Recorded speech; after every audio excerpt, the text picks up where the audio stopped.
আসসালামু আলাইকুম। কেমন আছেন আপনারা সবাই? আশা করি ভালো আছেন। আলহামদুলিল্লাহ আমি আল্লাহ তাআলার রহমতে অনেক বেশি ভালো আছি। আজকে আমি দেখাবো কিভাবে খুব সহজেই আপনারা মূলার শাক এবং ছোট মূলা একসঙ্গে ভাজি তৈরি করতে পারেন। তো চলুন আজকে রেসিপিটি শুরু করে দেওয়া যাক। আর হ্যাঁ, আজকের রেসিপিটা কিন্তু আপনারা এভাবে তৈরি করলে গরম ভাতের সঙ্গে অনেক বেশি মজা লাগবে। সেজন্য আমি এখানে নিয়েছি মূলার শাক। মূলার শাকগুলোকে আমি ভালোভাবে কেটে ধুয়ে নেব। তো এই তো কেটে ভালোভাবে ধুয়ে পানিটা আমি ঝরিয়ে নিচ্ছি। আর হ্যাঁ, এই শাকের সঙ্গে কিন্তু ছোট ছোট মূলা আমি কেটে কুচি কুচি করে কেটে নিয়েছি। আর আজকে আমি এই মূলার শাক এবং ছোট ছোট মূলা ভাজি করে তৈরি করে দেখাবো আপনাদের। সেজন্য আমি একটা কড়াইয়ে দিয়ে দিচ্ছি তেল। তেলটা গরম হয়ে আসা পর্যন্ত অপেক্ষা করব।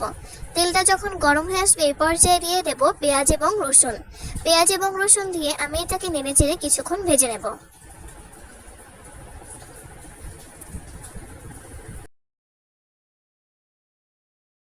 এইভাবে করে কিছুক্ষণ নেড়েচেড়ে ভেজে নিতে হবে। কিছুক্ষণ ভেজে নেওয়া হয়ে গেলে এখন দিয়ে দিচ্ছি অল্প একটু শুকনা মরিচ, আর সাথে দিয়ে দেব কাঁচা মরিচের ফালি। এটা দিয়ে আমি এটাকে আবার কিছুক্ষণ নেড়েচেড়ে ভালোভাবে ভেজে নিচ্ছি।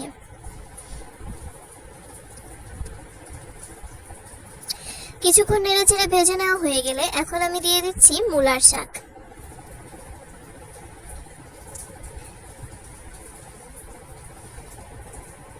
তো এই তো শাকগুলো দিয়ে দিচ্ছি স্বাদ মতো লবণ। লবণ দিয়ে দিচ্ছি পানি। আর হ্যাঁ, এই শাকটা রান্না করার জন্য পানি কিন্তু দিতেই হবে। পানিটা দিয়ে কিছুক্ষণ ঢাকনা দিয়ে ঢেকে নিয়েছি। কিছুক্ষণ পর ঢাকনা তুলে দেখতেই পাচ্ছেন অনেক বেশি কমে গেছে কিন্তু শাক। এই পর্যায়ে নেড়েচেড়ে কিছুক্ষণ ভেজে নেব। মূলার শাক অনেকেই অনেক বেশি কড়া করে ভাজে, কিন্তু না, মূলার শাক একটু নরম নরম করে ভাজলে খেতে ভীষণ মজা লাগে। আপনারা একবার এইভাবে ভাজি করে দেখবেন। তো এভাবে কিন্তু কিছুক্ষণ ঢাকনা দিয়ে মাঝে মাঝে ঢাকনা তুলে কিছুক্ষণ নেড়েচেড়ে ভেজে নিব আমি।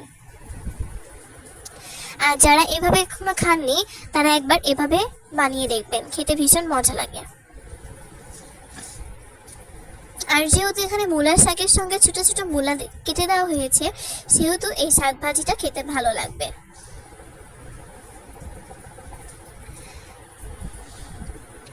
কেমন হয়েছে আজকের রেসিপিটা অবশ্যই কমেন্ট করে জানাবেন। আর যদি ভালো লেগে থাকে আমার চ্যানেলটিকে সাবস্ক্রাইব করবেন, লাইক কমেন্ট শেয়ার করে দিবেন। এইভাবে কিছুক্ষণ নেড়ে চেড়ে ভেজে নিতে হবে।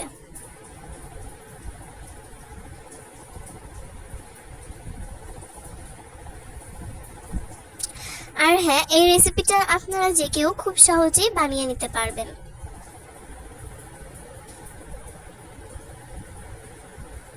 তো এই তো শাক ভাজিটা কিন্তু প্রায় হয়ে গেছে, এখন আমি নামিয়ে নিচ্ছি। আর দেখতেই পাচ্ছেন কেমন হয়েছে আজকের রেসিপিটি। আশা করব ভালো লেগেছে আপনাদের আজকের রেসিপিটি। তো এই তো আজকের মতো এই পর্যন্তই। নতুন কোনো ভিডিওতে নতুন রেসিপি নিয়ে হাজির হয়ে যাব। সেই পর্যন্ত সবার জন্য অনেক বেশি দোয়া এবং শুভকামনা রইল।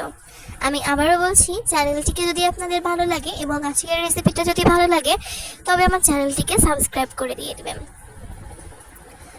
তো এই তো নতুন কোনো ভিডিও নিয়ে হাজির হব। সবাই ভালো থাকবেন, সুস্থ থাকবেন, সবার জন্য দোয়া এবং শুভকামনা রইল। বিদায় জানাচ্ছি। আল্লাহ হাফেজ।